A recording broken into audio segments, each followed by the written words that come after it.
o que da legislação tributária, onde na legislação tributária ele é veiculado? Tem que ser por lei complementar e ele é uma opção, exatamente isso, ele é uma opção para micro e pequena empresa. É optativo para micro e pequena empresa ingressar ou se enquadrar no Super Simples ou no Simples Nacional. E através desse enquadramento permite para essa micro ou pequena empresa se valer desse sistema único de arrecadação, onde ela terá condições, então, de quitar impostos e contribuições federais, estaduais e, inclusive, municipais. Portanto, vocês percebem que o Super Simples ele veio justamente no sentido de proteger as micro e pequenas empresas. Tudo bem? É para proteger mesmo, melhor, talvez em outras palavras, o Simples Nacional ele é um instrumento, né, de proteção e favorecimento às micro e pequenas empresas e algo que, segundo a Constituição Federal, está reservado à legislação complementar. Tudo bem? Ficou claro, portanto? Perfeito.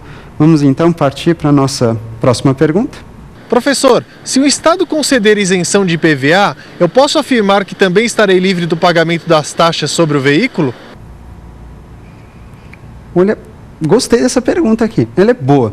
Pergunta, na verdade, onde ele ficou numa dúvida em relação à isenção que foi oferecida para ele ao pagamento do IPVA. E por que a dúvida? É o seguinte, ele já não está isento do pagamento do IPVA? Tá, de fato, ele está isento, ele não tem que pagar o IPVA. Mas a dúvida dele é, em relação a outras taxas que eventualmente podem ser cobradas sobre o veículo, será que, se ele já receber a isenção do IPVA, será que isso não quer dizer também que ele estará livre do pagamento de todas essas outras taxas? Essa foi a pergunta do nosso colega. E aí eu respondo, infelizmente não. Infelizmente, ele estaria, na verdade, tão somente sujeito à isenção quanto ao IPVA. Do IPVA, perfeito, ele não tem que pagar. Mas eventuais taxas que incidam sobre o veículo deverão ser quitadas sem dúvida nenhuma. Mas aí você pode me questionar, mas e se a lei que ofereceu esse benefício fiscal para o nosso colega, na verdade, ou para um contribuinte, a lei não falou em relação às taxas, ela só colocou o IPVA, só o IPVA. Eu não posso admitir, melhor, eu não posso interpretar que essa isenção, ela não é só para o imposto, mas ela não seria extensiva também a taxas ou eventualmente para contribuições?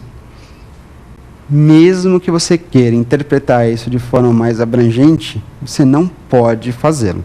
E por que não? Porque o CTN, no artigo 111, ele deixa bem claro que temas como outorga de isenção, a isenção deve ser interpretada literalmente. É isso mesmo.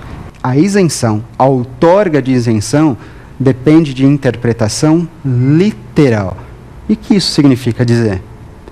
Significa dizer apenas que se a isenção foi para o imposto, neste caso para o IPVA, só vale para o IPVA, para nenhum outro tributo, só vale para o IPVA. Isso não é extensivo a taxas ou, eventualmente, a contribuições.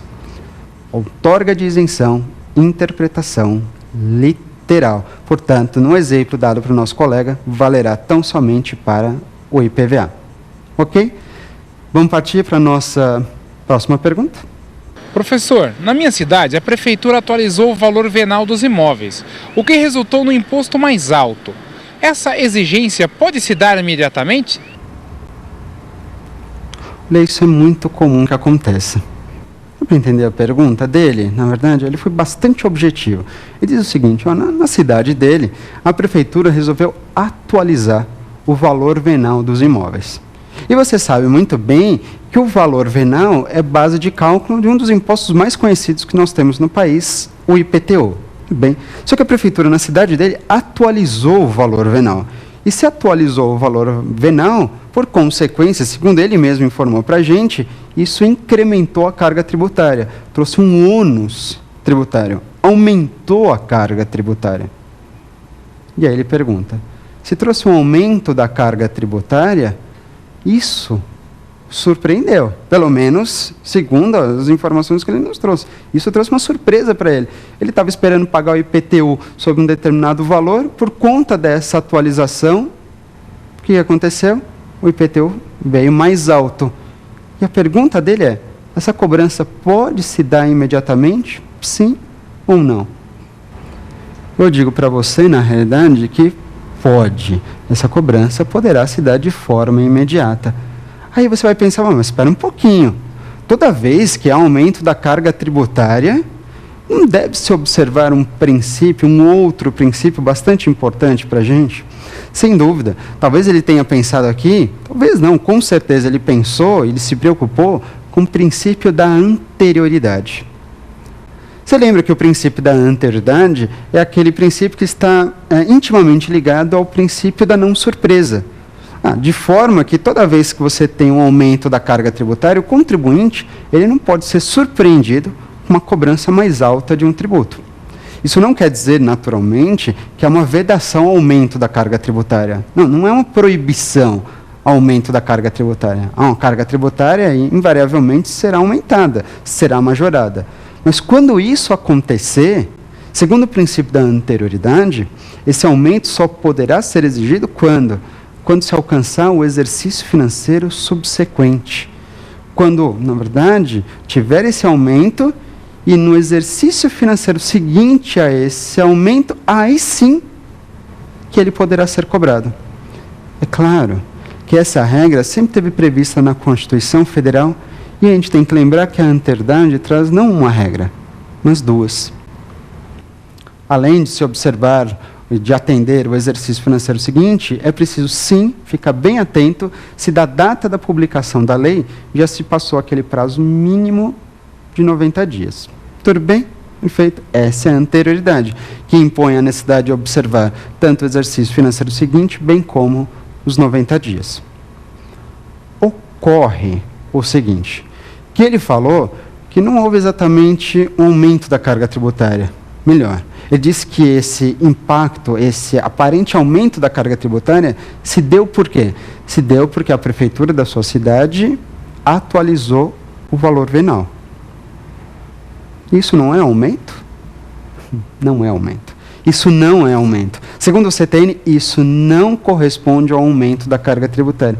De fato, acabou ensejando um pagamento um pouco mais alto do IPTU. Mas para efeitos tributários, isso não é identificado como majoração da carga tributária. É uma mera atualização. Na verdade, é uma mera correção da carga tributária. Bem, então essa carga tributária, esse valor venal, ele estava defasado com o passar dos anos. A prefeitura aproveitou, então, um determinado período e atualizou. Foi uma mera atualização. Uma mera atualização, você tem que admitir o quê? Que não representa aumento da carga tributária. Isso não é tecnicamente aumento da carga tributária? Precisa observar a anterioridade? Não. Se é uma mera atualização e isso não significa aumento da carga tributária, portanto, não deve obediência ao princípio da anterioridade, o que, na verdade, então, eu reafirmo, essa atualização poderá ser exigida, sem dúvida nenhuma, de forma imediata. Imediata, sim, e tem mais, aproveitando o ensejo, né? Isso pode acontecer de forma imediata e essa atualização, se observar o índice oficial de correção, pode inclusive se dar através de decreto. É isso mesmo. Tudo bem? Se for uma atualização de acordo com o índice oficial só atualizando, pode se dar por decreto, nem por lei tem necessidade. Para isso, vale a pena, eu só vou indicar aqui para você dar uma olhada numa súmula. Verifique mesmo, pode anotar, súmula 160 do Superior Tribunal de Justiça, súmula 160 do STJ, que vai tratar exatamente desse tema de atualização da correção da carga tributária, tudo bem? Que isso poderia vir por decreto, desde que observado o índice oficial. Mas se disse atualização, mas foi além do índice oficial. Aí isso por decreto não pode acontecer. Tudo bem? Ficou claro, então? Só para indicar, depois dá uma olhada na súmula 160 do STJ. Vamos partir